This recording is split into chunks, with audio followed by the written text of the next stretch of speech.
good morning. Welcome to another edition of Coffee with Cory podcast. We have special guest here, Eric Palmer, local educator, author, and storyteller. How you doing this morning? Doing great, Cory. Thanks for having me. So we are in not the Loft location, we're in the New Hope location of Meg-A-Latte, and this is such a cool spot here. So we have Eric here, and we're going to talk about a couple things that he has done, and he's been certainly busy writing books. The first one was the Static Lines. The second one, the current one, which we will spend a lot more time on, is the Lost Chemist. And what can you tell us about these two books without giving too much away? Well, Static Lines, my wife's great uncle was a World War II paratrooper, and he served in World War II and survived 4 combat jumps, including D-Day and Market Garden. And he wrote his mom over 80 letters home, and she saved all of them, so I compiled them into a book. Shortly after I published, I had a friend contact me and said, "I've got your next project when you're ready." And I was like, well, let's give me some time. And lo and behold, this past fall, I published The Lost Chemist, and it is about a scientist who worked with Oppenheimer on the atomic weapons. And so, such a unique time period in our history, and then also just the stories and implications, or just the impact of what goes around both of these. Both of these books are rooted in real people, and I think most people can connect or relate to it. What draws you to telling true stories rather than fiction?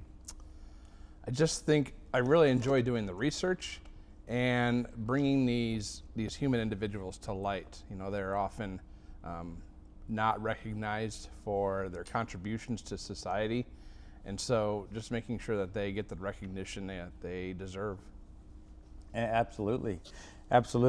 And what inspired you? You mentioned a little bit on Static Lines, and that intrigues me a lot, but what inspired you to write The Lost Chemist, and how did you get the idea? How did it first come to you? You kind of mentioned it right away, but how did that all happen? Yeah, so a friend of mine, it's Max Roy is actually his great uncle, so something about great uncles, I guess, with my generation. But he's like, well, I don't know a whole lot, but my uncle does, and so I called up this guy, and he's like, well, I've got some stuff I can send you, and so he sent me some stuff, and then my friend who first told me about the book sent me a bunch of stuff, and after sorting through it and doing some research, I realized I've got a story here that needs to be told, and so I started the process of compiling stuff and researching and really putting together a timeline of Max's life the best I could.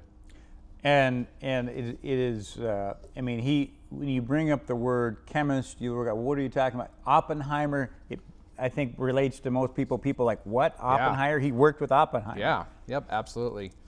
So Max he worked on the lens type bomb. So there was the lens type and then there was the gun type. Those were the devices they used to detonate the weapons. Okay. So he worked on the lens one that was dropped on Nagasaki, and he was there through everything. He was there from the beginning of the National Laboratory in Los Alamos.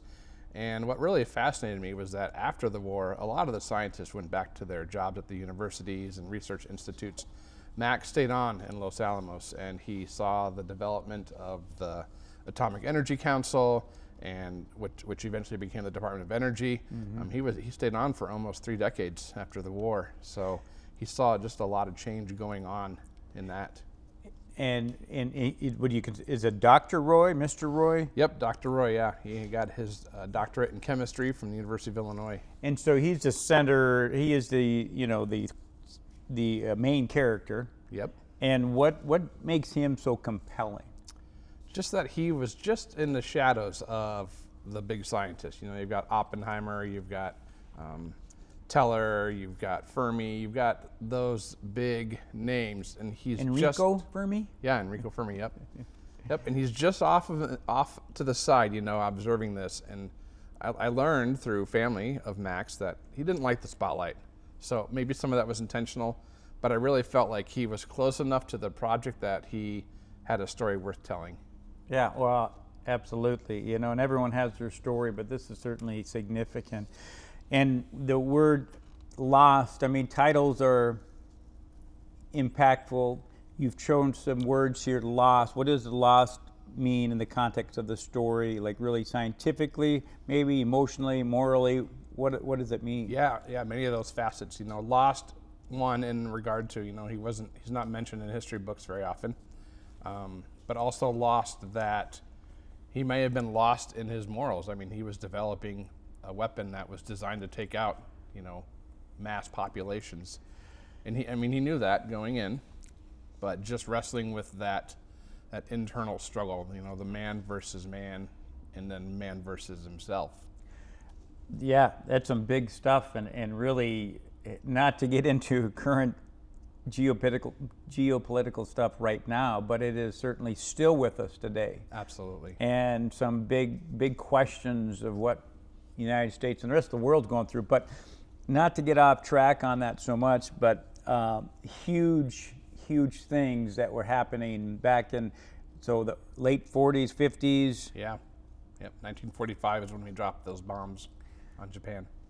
Yeah, and he was connected and part of all of that. Yeah. Yep. And then they continued the nuclear testing as well after the war, you know, just to see how they could improve upon it and what else they could use nuclear energy for. And you know, he was a part of that. Do you think there was a specific moment where the story really clicked for you, like, yeah, this has got to be told, or this is how I'm going to talk about it and discuss it? Yeah, I think diving into just the records down in Los Alamos, they've got quite an extensive website, and just knowing that Max was there for that, but also talking to family and going through the stuff I received in the box. It wasn't a bunch of letters like the first book, but it was enough to tell me, like, okay, he worked at Brown University before he went over to New Mexico. He met his wife in Chicago. He was he was interesting enough where I felt like he needed to have his story told. Yeah. A lot of photographs. He loved to travel with his wife. They went to New Zealand. They went to Australia, and so after the war, you know, he really took some time for himself and his family. Yeah, it's fascinating, and you think about the history of the world too, and just where we're going. Did your background influence how you approached, you know, the scientific elements, or how you laid out the story? Yeah, I mean, so I'm not a scientist by nature, but I enjoy taking mass information and making it readable and accessible to just about anyone. So, I mean, I'm not going to say that I'm a scientist, a lab scientist, but I was a science teacher by trade. How about yourself? How did you get into teaching, and what was your first love to get into education? My mom was a teacher for 33 years, and so she really inspired me to pursue that. And I would watch her during my free periods in high school, and really, learn that, establishing relationships with kids, but also holding them to high expectations is something important to do. High expectations, high standards, yeah, and still today is so important. Yeah. And what kind of teacher was she? She was an elementary teacher. Elementary teacher. Yep. And you went into education, you were elementary? Or? I was elementary, and I also taught 4 years of middle school math before becoming an administrator. Middle school math. Whoa, that takes a certain type of person to get. I loved it. Yeah, no, I like the middle school energy. I like all the energy, of course, kids, but elementary kids, obviously, that's where I'm at now too. Did anything challenge you, what you thought you knew was going to go on, or anything that was like surprising that you found out as you did the research and laid out the story? Yeah, not to give too much away, but Max did leave a large endowment to Rice University, which was his alma mater for his bachelor's and master's. And Rice University, from these people up in North Dakota. Where is Rice University? It's in downtown Houston, Texas. Okay. But he left a large scholarship, which still endures to this day. And so I was able to reach out to 16 of the recipients of the scholarship and really get their take on everything. Really? Yeah, so that's the later part of the book. Also not going to give away surprises, but there was a lawsuit involved after Max Roy died. Oh, interesting. That's in the book as well. And scholarships can be such a way for a gift to keep giving for, well, hopefully for a very long time. But that's such a neat way for families, and then obviously his family. When you're writing about real people, how do you approach accuracy and responsibility? I bet can be kind of difficult. Absolutely. There's a lot of missing holes in Max's life. We know about his wife, but we don't know anything about her side of the family. We don't know when she passed away exactly, or what from. And so that was a big missing piece. They didn't have any kids, and so there wasn't family in that regard to track down. I was able to talk with a few of Max's nephews.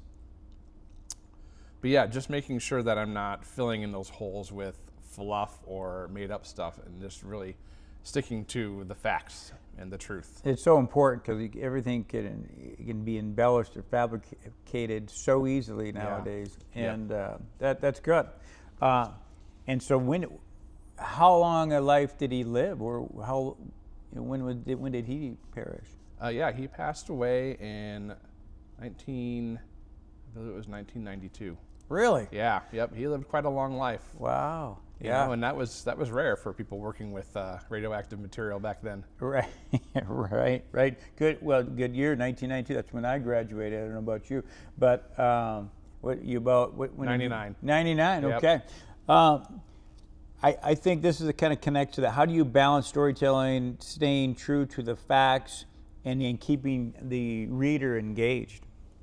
Yeah, just making sure that, like I said before, just making sure that I'm not adding untrue stuff to the story, but also keeping the story moving along. Mm-hmm. You know, I could dwell on one certain part of Max's life more heavily than the next, but that would just make for, I think, a dry, boring book. And so I wanted to keep the story moving and just taking the facts that I knew and discussing those, but not so much in depth that the reader becomes bored. Right. There's a lot of science in the beginning, talking about just how the whole atomic project came about, and Max's involvement in that.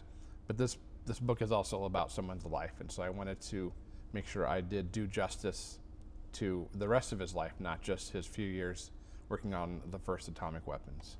Yeah, I like that. That's important. And I guess maybe this is a good spot. You're picking up your drink. What did you order from Meg-A-Latte today? Oh man, the banana bread latte is just phenomenal. Banana bread latte. I got to try that. Obviously, I went to my staple salted caramel mocha. Raymond, what did you get? Winter Blues. Okay. So shout out to Meg-A-Latte, obviously, for sponsoring a Coffee with Cory podcast. And, just kind of continue on. Did you ever feel a sense of responsibility to the person or their legacy while writing? I mean, you get this information, and how important was that to you? Yeah, so after talking with Max's family, I wanted to make sure that they were okay with me proceeding with writing a book. And so, I asked for their permission, and they were more than happy to talk to me. So he had 2 nephews, and one just actually recently passed away after I sent him my book, and so I'm glad that he was at least able to get it in his hands before he passed away and learn more about his uncle. Yeah, that's so neat. And Oppenheimer, am I saying it? Oppenheimer? Oppenheimer to us, yeah. Yeah, everybody, a lot of people can connect to that, especially if they know history and stuff, but not Roy. No. And maybe now, more people, but what are the big ideas you hope readers take away from The Lost Chemist without giving too much away? Yeah. Well, I think with both books, it's important to recognize, who gets recognized and why maybe it's more important that they leave a legacy rather than recognized in the moment for their accomplishments. Well said. Max Roy left that scholarship, but, I talked to the recipient of the 2023 scholarship, and so he's still in college. He's still using that scholarship money to study. Yeah, and you kind of, not to get too deep, but you look at that time. What if it never happened? What if it was never produced? would we be speaking German? I mean, not to get into that, or Yeah, Japanese. you I don't never know. know. I Yeah. mean, it's fascinating, and certainly we wonder why at times, and not to get too into that stuff, but interesting stuff. And maybe this connect with that. Is there a central question the book wrestles with? Yeah, I would probably just again, it's about leaving a legacy, and Yeah. what does it mean, and yeah, Yeah, that's the question. Yeah. Those, I mean, and I think to me, because I when you have stories about real people, I feel that connection in how you can connect with people. But just, this is really a bigger picture, such a huge thing connected to the civilization currently. But why do you think that stories like this matter today? I mean, I think it's important to bring those people to light, so readers, from ages 10 on up, can learn about our past through the lives of real people that were there and saw it. In the first book, the main character, Sonny, talks a lot about what he's experiencing in the different countries in Europe that he was in. He doesn't talk a whole lot about the actual battles, but The connection with people. Yeah, he does give you a glimpse into like what's going on in that country. And He was a what- paratrooper. Yeah, yep. And what he was seeing going on. And really, that's your connection with this book and The Lost Chemist, Yeah, with connecting with people. yeah, yep. It's all about people and telling their stories. And so, I mean, I hope readers walk away, inspired to maybe look out into their past and see if there's, figures that have stories worth telling. Yeah, I think that is so huge. And maybe that how you, that experience writing this book really prepare you for that one? Yeah, I mean, while they're the same genre, they're actually very different. The first book is letters, and so it's a first-hand account of what's going on, whereas The Lost Chemist, I had to do a lot more research and just diving in and talking to people about what was going on then. And Los Alamos is still there. It's still highly guarded. You can't just walk in nowadays. I had to request articles from the National Archives. I found a couple declassified documents with Max's Roy's connection on it. So just really diving into what the internet has out there. Yeah. And I think the tough part for me would be what's true, what's not true. How do you know it's true? Yeah. I mean, you've got the National Laboratory. Like I said, they've got a huge website with lots of information on what happened on particular dates, but also just making sure that what you're reading comes from a reputable source. There was a long article that I read with Max Roy's name on it from the New Yorker, obviously a reputable source, but and just also cross-referencing those facts with other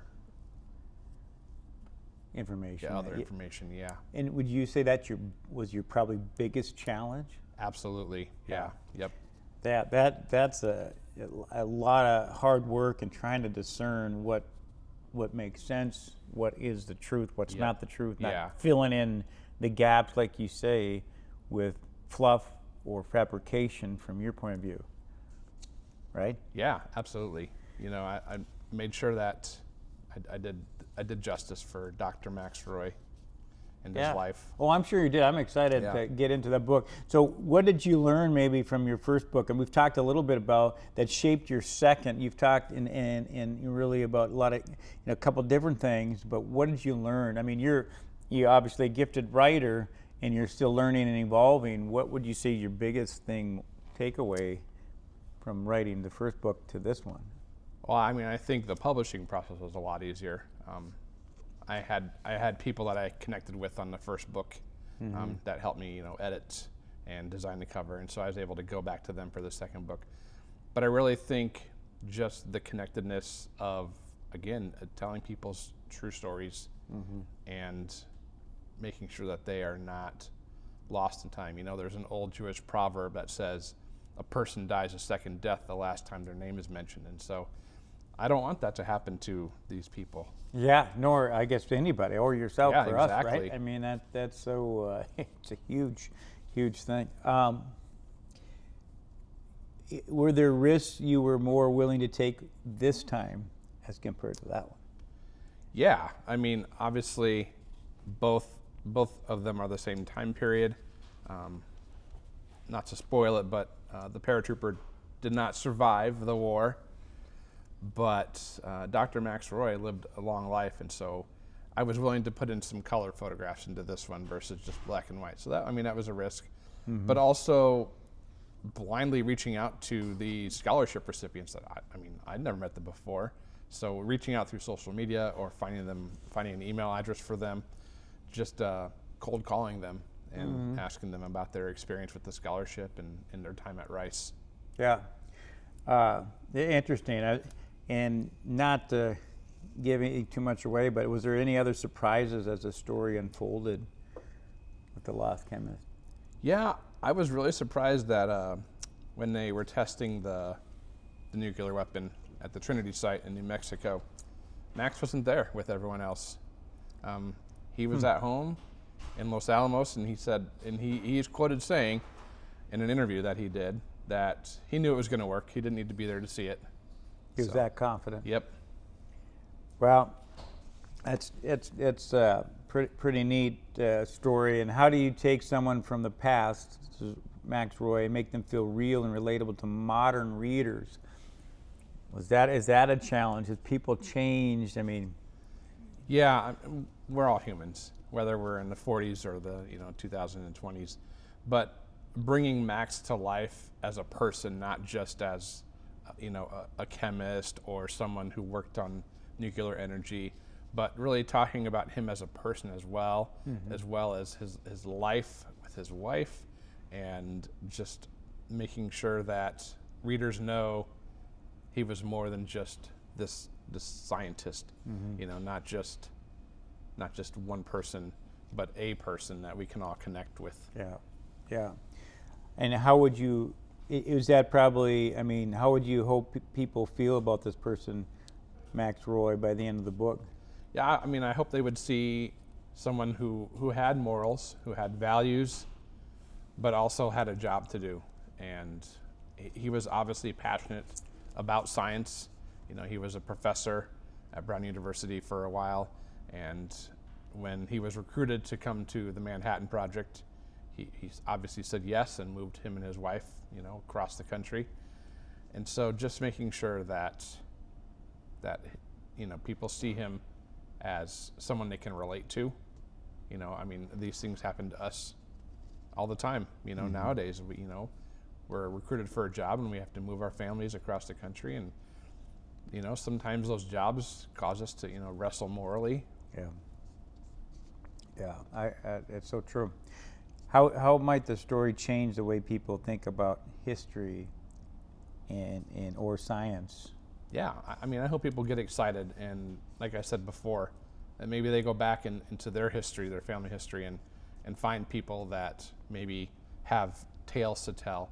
A lot of World War II survivors are gone. We don't have a whole lot left. But we had conflicts after that as well. Maybe there's some soldiers out there, some people who are on the front lines, in Vietnam or Korea, who have stories to tell. Maybe they don't want to tell them, but I hope that other people are inspired to at least research their family history, whether they make it into a book or not. Yeah, there's so many stories that will probably never be told, and without knowing your family history, I think it's a good question, and hopefully people are or at least inspired to look at those things. So we got two books here, Static Lines, The Lost Chemist. What's next for you? I mean, obviously these are some huge things. What's your forecast for yourself personally as a writer? Got nothing on yet, but I'm always looking for that next, opportunity just laying outside of the spotlight. Well, where can listeners find your books or connect with you, Eric? Yeah. Well, I work over at Trinity Christian School across the street here, so I'm always there. But my books are available on Amazon, but also books on Broadway. Chuck down there has been really gracious. I've had a couple signings there. And so, if you're in Williston, I'd prefer you reach out and check out Books on Broadway and support a local business. So Books on Broadway, finding the static lines and the Lost Chemist. Well, we appreciate you coming on and giving us some insight on your two books here. And thanks Meg-A-Latte, and appreciate sponsoring this program again. And yes, and thanks for being here. Thank you, Cory.